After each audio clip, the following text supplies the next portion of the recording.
আলাইকুম রহমতুল্লাহি আবরাকাত।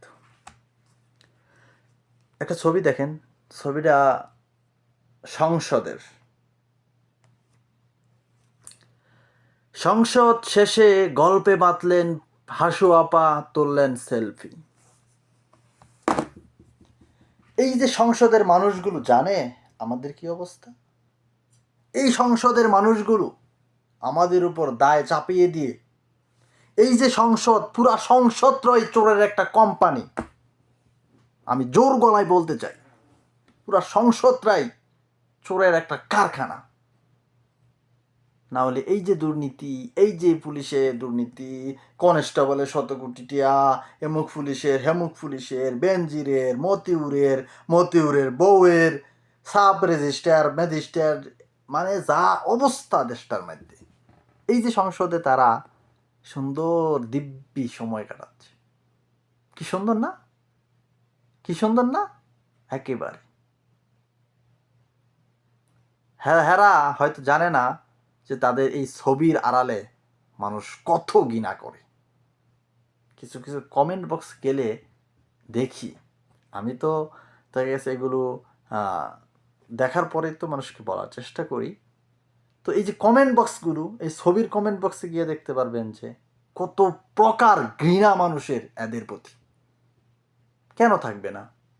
এত এত দুর্নীতি করে, এতে যে আমরা বিদেশে থেকে টাকা পাঠাই ডলার, আর তারা চুরি করে নিয়ে বাইরে দেশে চলে যায় হাজার হাজার কোটি টাকা, আর তারা কর বসায় আমাদের উপর, আবার কর বসায়। এমপিরা এত সুবিধা পায়, এত কিছু পায়, আবার এমপির গল্লাইয়া দেখছি যে শুল্কমুক্ত গাড়ি আনতে পারবে। তাহলে ভাই সব তো তোরাই ভাই, তাহলে আমরা কারা দেশ? আমরা কর দিতে হইব, ট্যাক্স দিতে হইব, সব দিতে হইব। হয়তো তগরটা রাখছি কে লেগে? তোরা কোন কাজ ত্যাগ করে দিতে পারস? একজন সংসদ সদস্য সংসদে দাঁড়ায় বলে যে টাকা ছাড়া আমি নিজেই কিছু করতে পারি না। এর চেয়ে লজ্জার আর কিছু হতে পারে? তাহলে এই যে মানুষগুলো হাসি উজ্জ্বল চেহারায় এখানে বৈশা খুব বক্তৃতা দেয়, খুব কিছু কয়, হ্যাঁ হ্যাঁ, এই সংসদে অনেক মানুষ ছিল, তারা আজকে জায়গা মতো চলে গেছে। সুতরাং যারা আজকে সংসদে এত এত কিছু করতেছেন, আপনাদের ঠিকানাও ওই জায়গায় হবে। সংসদ কাজে আসবে না, ক্ষমতার কাজে আসবে না, এমপিগিরি আর মন্ত্রীগিরির পত কাজে আসবে না।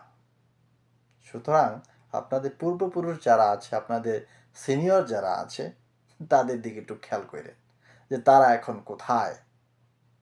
কিছু বলতে চাই না, তবে আপনাদের প্রতি ঘৃণাই থাকবে। আপনাদের বিচার তো আর করতে পারবো না, বিচার উপরওয়ালার কাছে দিয়ে রাখলাম আমরা। আমাদের জনগণের টাকা চুষে আপনারা যা করতেছেন, এর জন্য অবশ্যই জবাবদিহিতা করতে হবে। এই এই বেইমানের আদালত নয়, কঠিন আদালত, যে আদালতের আপনার কোনো পাওয়ার থাকবে না। ভালো থাকবেন, সুস্থ থাকবেন। জানতে চাই এবং জানাতে চাই আপনাদেরকে।